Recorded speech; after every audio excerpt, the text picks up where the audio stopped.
Hello guys, welcome back to Mood Diary channel. এই ভিডিওত আপোনালোকক দেখুৱাম বসুন্ধৰা 2.0 ৰ জৰিয়তে কেনেকৈ সৰকাৰি সিলিং মাটি ম্যাদিৰ কাৰণে এপ্লাই কৰা হয়। গতিকে ভিডিওটো স্কিপ নকৰাকে শেষলৈকে চাই থাকক। আৰু মোৰ চেনেলত যদি প্ৰথম আহিছে প্লিজ চেনেলটো সাবস্ক্ৰাইব কৰি কাষতে থকা বেল আইকনটো দবাবলৈ নাপাহৰিব। আপোনাৰ মোবাইল বা ল্যাপটপত যিকোনো এটা ব্ৰাউজাৰ ওপেন কৰি তাতে সাৰ্চ কৰিব লাগিব basundhara.assam.gov.in অথবা বসুন্ধৰা 2.0 বা RTPS ওয়েবসাইটত গলেও হেতু ওপেন হ'ব। এতিয়া আহিলে ইংৰাজী লিখা এটা পপআপ আহিছে। এইখিনি বুজি নাপালে ক্লোজত টিপি ওপৰত যেটো ইংলিশ ল্যাঙ্গুৱেজ লিখা আছে ল্যাঙ্গুৱেজত সিলেক্ট কৰি যদি অসমীয়াত যদি আপুনি চাব বিচাৰে অসমীয়াত চাব পাৰে আৰু যদি ইংৰাজীত যদি চাব বিচাৰে ইংৰাজীত ক্লিক কৰিব পাৰে। এটা তললৈ অলপ স্ক্ৰল কৰিলে সেটেলমেন্ট অফ খাস এন্ড সিলিং সাৰপ্লাস ল্যান্ড লিখা আছে তাতে আমি এপ্লাই নাও কৰি দিম। এতিয়া অসমীয়াত এটা আহিছে এইখিনি আপোনালোকে নিজে ভালদৰে পঢ়ি চাই ল'ব নহলে ভিডিওটো বহুত দীঘল হৈ যাব।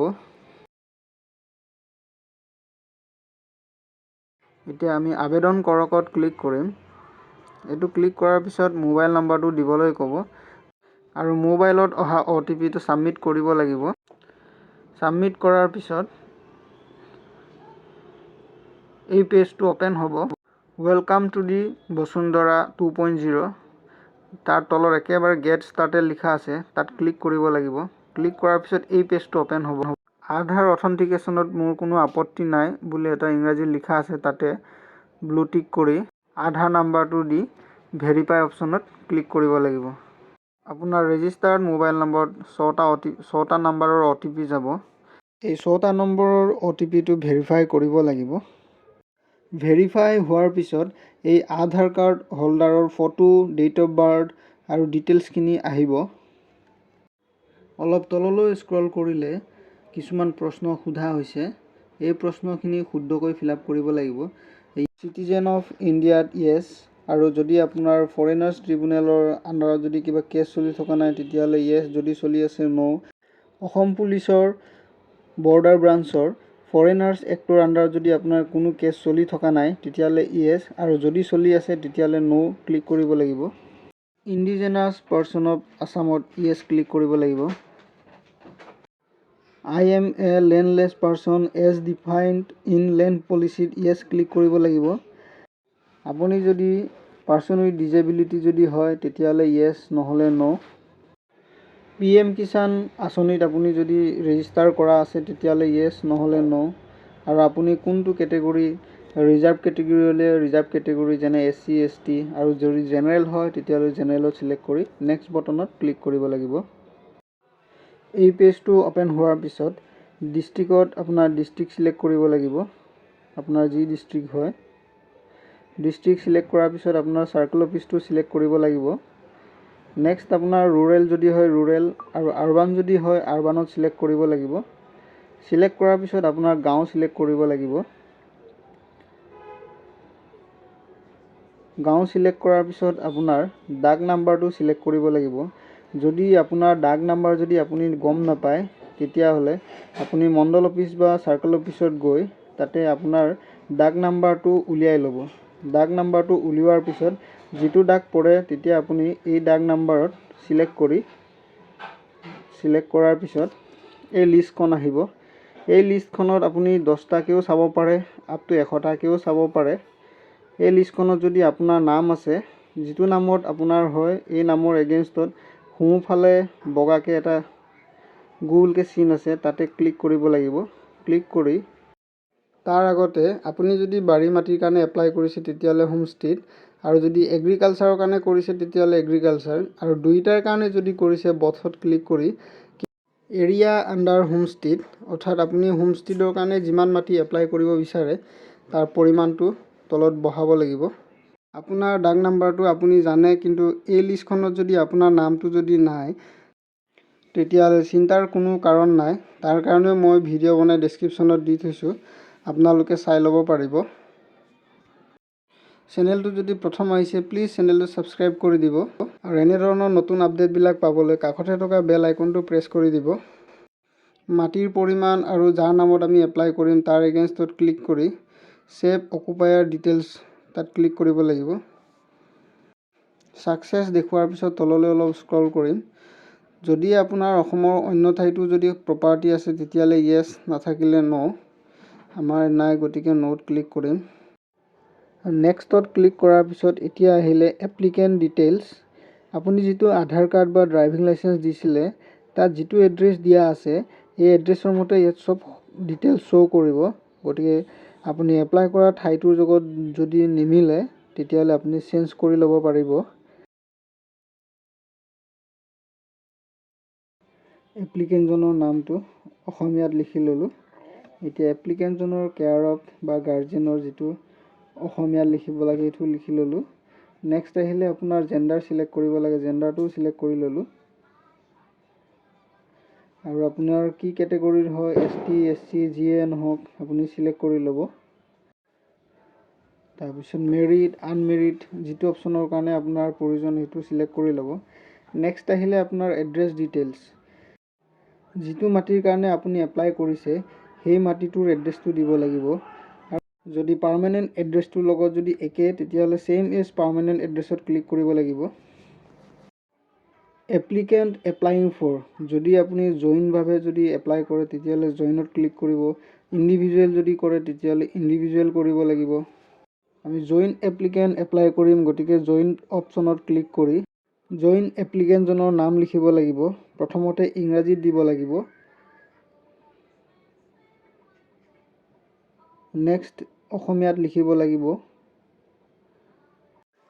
জইন এপ্লিকেণ্টজনৰ গাৰ্জেনজনৰ নাম ইংৰাজীতো লিখিব লাগিব আৰু অসমীয়াতো লিখিব লাগিব।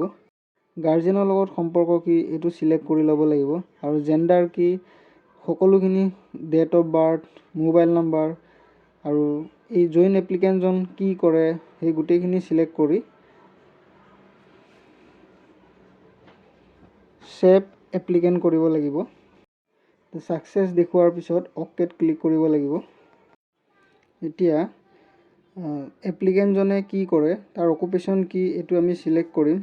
চিলেক্ট কৰাৰ পিছত তললৈ অলপ স্ক্ৰল কৰিম। নেক্সট আহিলে ফেমিলি ডিটেইলছ।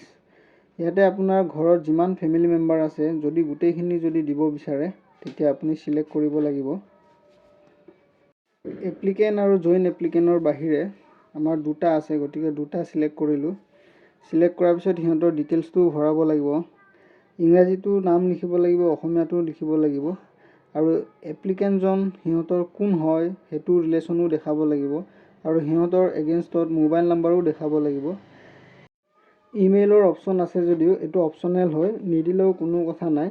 তাৰপিছত আপুনি এড ফেমিলি ডিটেইলছ কৰি দিয়াৰ লগে লগে ছাকচেছ দেখাব।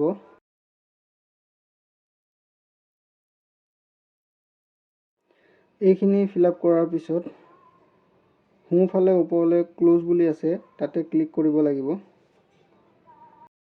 এতিয়া আমি নেক্সট বটনত ক্লিক কৰিম।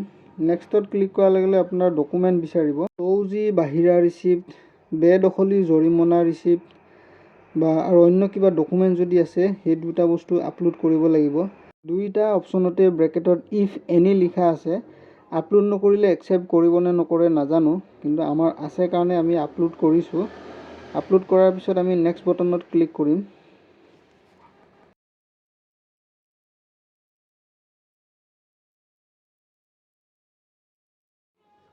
নেক্সট আহিলে ৰিভিউ এণ্ড ছাবমিট। ছাবমিট কৰাৰ আগতে এপ্লিকেশ্যন প্ৰিভিউ বুলি আছে তাতে আমি ক্লিক কৰি এবাৰ এপ্লিকেশ্যনখন ভালদৰে আকৌ এবাৰ চাই লওঁ। এপ্লিকেশ্যনখন ফিল আপ কৰাটো যদি আপোনালোকে ভুল পায় তেতিয়াহ'লে একেবাৰে তলৰ ফালে প্ৰিভিয়াছ অপশ্যন আছে, য'ত আপোনালোকে ভুল দেখে সেইটো প্ৰিভিয়াছ অপশ্যনত গৈ আকৌ শুধৰাই ল'ব। এপ্লিকেশ্যনখন ফাইনেল ছাবমিট কৰাৰ আগতে ইয়াৰ এটা প্ৰিণ্টেড কপি বা PDF ফাইল এটা ৰাখি ল'ব। তাৰ কাৰণে আপোনালোকে আকৌ এপ্লিকেশ্যন প্ৰিভিউত যাব।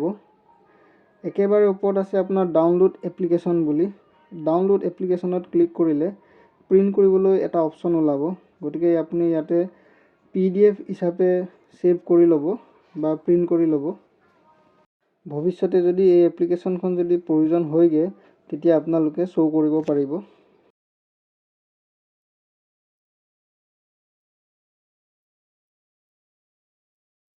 একচেপ্ট এগ্ৰিমেণ্ট এণ্ড ছাবমিটৰ চেক বক্সটো ক্লিক কৰিলোঁ। ক্লিক কৰি ফিনিছ বটনত ক্লিক কৰিলে পে'মেণ্ট অপশ্যনটো আহিব।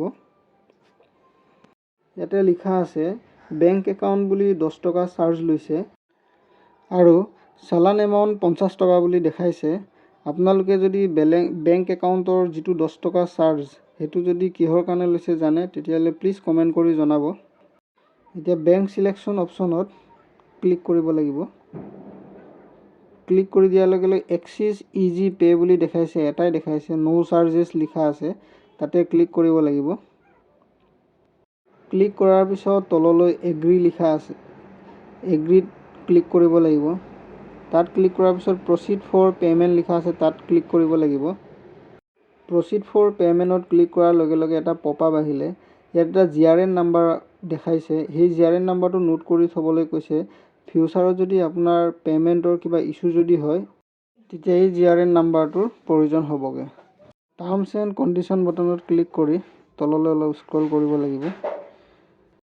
এতিয়া আমি পে'মেণ্ট অপশ্যনটো চিলেক্ট কৰিব লাগিব। যদি UPI দি কৰে তেতিয়াহ'লে UPI আইডিটো দিব লাগিব। ক্ৰেডিট ডেবিট কাৰ্ড যদি দিয়ে তেতিয়াহ'লে ক্ৰেডিট ডেবিট কাৰ্ড চিলেক্ট কৰিব লাগিব। আৰু ইণ্টাৰনেট বেংকিং যদি কৰে তেতিয়াহ'লে ইণ্টাৰনেট বেংকিং অপশ্যনটো চিলেক্ট কৰিব লাগিব। আমি এতিয়া গুগল পে' দি দিম, গতিকে গুগল পে'ৰ UPI আইডিটো তাত ভৰালোঁ। তলত এটা ভেৰিফাই কোড দিয়া আছে, সেইটো দিয়াৰ পিছত কমপ্লিট পে'মেণ্ট অন ফোন বটনত ক্লিক কৰাৰ পিছত গুগল পে'ত এটা পে'মেণ্ট ৰিকুৱেষ্ট আহিব। এই পে'মেণ্ট ৰিকুৱেষ্টত পে' কৰি দিয়াৰ পিছত নেক্সট এই পেজটো ওলাব। পে'মেণ্ট ছাকচেছ হোৱাৰ পিছত এপ্লিকেশ্যন একনলেজমেণ্ট বুলি ওলাব। তাতে তলত প্ৰিণ্ট লিখা আছে, এই প্ৰিণ্ট অপশ্যনত ক্লিক কৰিলে এই পেজটো প্ৰিণ্ট কৰিব পৰা বা PDF হিচাপে ছেভ কৰিবলৈ আপোনাক অপশ্যন এটা দিব। গতিকে আপুনি প্ৰিণ্ট বা PDF হিচাপে এটা ৰাখি ল'ব। ইয়াত যিটো একনলেজমেণ্ট নাম্বাৰ দিয়া আছে, এই একনলেজমেণ্ট নাম্বাৰটোৱেদি আপুনি ভৱিষ্যতলৈ আপোনাৰ এপ্লিকেশ্যনখন ট্ৰেক কৰি চাব পাৰিব। গতিকে এই একনলেজমেণ্টখন আপোনালোকে ভালকৈ ৰাখি থ'ব। আৰু তললৈ যিটো ডেছবৰ্ড লিখা আছে, ডেছবৰ্ডত ক্লিক কৰি তললৈ স্ক্ৰল কৰিলে আপোনাৰ এপ্লিকেশ্যন ষ্টেটাছটো ছাকচেছ দেখাইছে। আৰু যদি আপোনাক আকৌ যদি একনলেজমেণ্টখন যদি লাগে একনলেজমেণ্টত ক্লিক কৰিব। আৰু যদি আপোনাৰ এপ্লিকেশ্যনখন যদি এতিয়া ট্ৰেক কৰি চাব যদি বিচাৰে আপুনি ট্ৰেক অপশ্যনত ক্লিক কৰিব পাৰে।